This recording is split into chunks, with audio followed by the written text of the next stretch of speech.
السلام علیکم ورحمۃ اللہ وبرکاتہ۔ ناظرین، فارسی میں بہت زبردست حکایات ہیں جو کہ عبرت سے سبق سے مالا مال ہیں۔ ایسی ایک حکایت ہے، شب تنور گذشت و شب سمور گذشت۔ دراصل یہ حکایت اپنے اندر حضور پاک صلی اللہ علیہ وآلہ وسلم کی ان احادیث کا جوہر لیے ہوئے ہے جو آپ نے دنیا کی بے رغبتی، بے وقتی، آخرت کے دوام اور بقا اور انعامات و عطا کی تشریح کے لیے صحابہ رضی اللہ عنہم کے سامنے پیش فرمائی۔ حکایت یوں ہے کہ ایک فقیر بے نوا اپنی گودڑی اٹھائے لمبے سفر پہ رواں دواں تھا۔ راستے میں اسے شام پڑ گئی، سردیوں کا موسم تھا۔ اسے ایک بہت ہی عظیم الشان عمارت نظر آتی ہے۔ سوچا کہ وہاں شاید رات گزارنے کا کوئی نہ کوئی انتظام ہو سکے، کوئی کونا ہی دستیاب ہو جائے۔ قریب پہنچا تو مسلح جو پہرے دار تھے، جو دربان تھے، انہوں نے اسے روک دیا۔ اب وہ گزارش کرنے لگا کہ بھائی راہ گزر مسافر ہوں، صرف ایک رات کی رات قیام کی درخواست ہے۔ لیکن انہوں نے بڑی سختی سے جواب دیا کہ بھائی جا، یہ کوئی سرائے تو نہیں ہے، یہ بادشاہ کا محل ہے، یہ کوئی سرائے یا مسافر خانہ تو ہے نہیں کہ ہم تجھے ٹھہرا لیں۔ اب فقیر نے بڑی سادگی سے پوچھا کہ یہاں رہتا کون ہے؟ بڑی رونت کے ساتھ انہوں نے جواب دیا کہ ارے غبی آدمی، بادشاہ سلامت رہتے ہیں، اور کون رہتا ہے؟ اچھا، تو ان سے پہلے کون رہتا تھا؟ اب جواب ملا کہ بادشاہ سلامت کے والد ذی وقار، جو کہ اپنے دور کے بہت بڑے تاجدار تھے۔ فقیر نے بڑے ادب سے کہا اچھا، اور ان سے پہلے کون تھا؟ اب جواب ملا کہ بادشاہ سلامت کے دادا جان شہنشاہ زماں یہاں رونق افروز تھے۔ فقیر نے بڑی سادگی اور ذہانت سے کہا کہ تو پھر مسافر خانہ ہوتا کیا ہے؟ مسافر خانہ تو اسی کو کہتے ہیں نا کہ جس میں آج ایک مسافر مقیم ہے، کل کو دوسرا، اور پرسوں تیسرا قیام پذیر ہوگا۔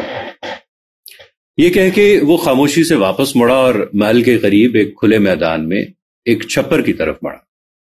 بادشاہ سلامت کے دربار میں حاضری اور اپنے مسائل کے حل کی خاطر جو رعایا دن کے وقت یہاں آتی تھی، ان کو انتظار کی لمبی گھڑیاں یہاں گزارنا ہوتی تھی۔ ان کے کھانے پینے کے لیے بطور کاروبار کچھ لوگوں نے اس کھلے میدان میں ایک تنور لگا رکھا تھا جو دن کو خاصا آباد ہوا کرتا تھا، مگر جیسے ہی شام ہوتی تھی تو ہجوم چھٹ جاتا اور تنورشی اپنا تنور ایک گھڑے سے ڈھانپ کر اپنی دن بھر کی یافت کے ساتھ گھروں کو چلے جاتے تھے۔ تنور پر چند لکڑیوں کے سہارے کھڑا ایک چھپر بھی تھا، مگر کوئی دیوار نہیں تھی۔ تنور میں آگ کے انگارے بھی رات میں موجود تھے۔ فقیر نے رات اسی تنور کے کنارے بسیرا کرنے کی ٹھان لی۔ گودڑی نیچے بچھائی، چادر اوپر اوڑھی اور سو گیا۔ اب رات بھر ایک آنکھ مچولی سی جاری رہی۔ تنور کی تمازت نیند کی آغوش میں لے جاتی، اور جب ٹھنڈی ہوا کے جھونکے اسے چھیڑتے تو وہ بیدار ہو جاتا۔ یہ ساری رات سوتے جاگتے میں ہی گزر گئی۔ اپنے معمول کے مطابق طلوع فجر سے قبل فقیر اٹھ بیٹھا، قریب پڑے پانی کے ایک مٹکے سے ٹھنڈے پانی کے ساتھ وضو کیا اور اللہ کو یاد کرنے کے بعد گودڑی سمیٹی۔ پھر محل کی طرف منہ کر کے بلند آواز سے نعرہ لگایا کہ شب تنور گذشت و شب سمور گذشت، یعنی تنور والے کی بھی رات بیت گئی اور مخملی بستروں والوں کی رات بھی بیت گئی۔ سمور ایک نیولے کی طرح کا جانور ہوا کرتا ہے جس کی کھال کو دباغت دے کر تو اسے اوڑا جاتا ہے سردی سے بچنے کے لیے۔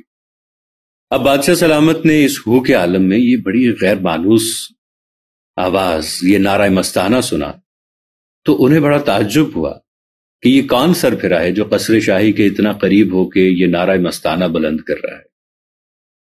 دربار نے فوراً درویش خدا مست کو حاضر کیا۔ بادشاہ سلامت جھروکے میں تشریف لائے اور اس فقیر کو حیرت سے دیکھا، پھر پوچھا کہ اس نے یہ حرکت کیوں کی؟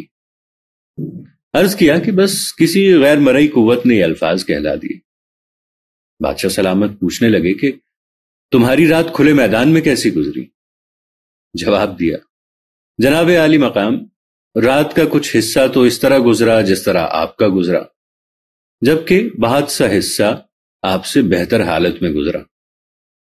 بادشاہ نے بڑے تعجب سے کہا، وہ کیسے؟ جواب دیا، حضور جب آنکھ لگ جاتی تھی تو آپ کی طرح نیند کا لطف اٹھاتا تھا، وہ لمحات آپ کی طرح گزرے، اور جب سردی سے آنکھ کھل جاتی تھی تو یاد خدا میں لگ جاتا تھا، وہ حصہ آپ سے بہتر گزرا۔ یہ کہا اور فقیر نے اپنی راہ لی۔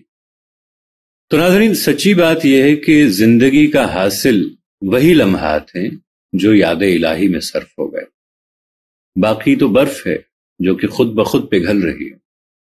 یہ زندگی تو بیت ہی جائے گی، محلہ تو قصور میں بیتے یا گودڑی اور کٹیا میں۔ نبی کریم صلی اللہ علیہ وآلہ وسلم کی حدیث مبارکہ ہے، تم میں سے عقل مند وہ ہے جو نفس امارہ کو حدود کا پابند بنا لے، اور موت کے بعد والی جو دائمی زندگی ہے اس کے لیے کچھ کما لے۔ اور تم میں سے بد نصیب و بے بس وہ ہوگا جس نے یہ مہلت عمل خواہشات نفس کی اطاعت میں کھپا دی اور محض تمناؤں پر تکیہ کیے رہا۔ لہذا تنور و سمور کے چکر میں پڑنے اور رشک و حسد میں تڑپنے کی بجائے دیکھنا یہ چاہیے کہ منزل کیا ہے اور زیادہ سفر کیا ہے۔ ملیں گے ایک نئی ویڈیو کے ساتھ، تب تک کے لیے طاہر عبید چودھری کو دیجیے اجازت۔ اللہ نگہبان۔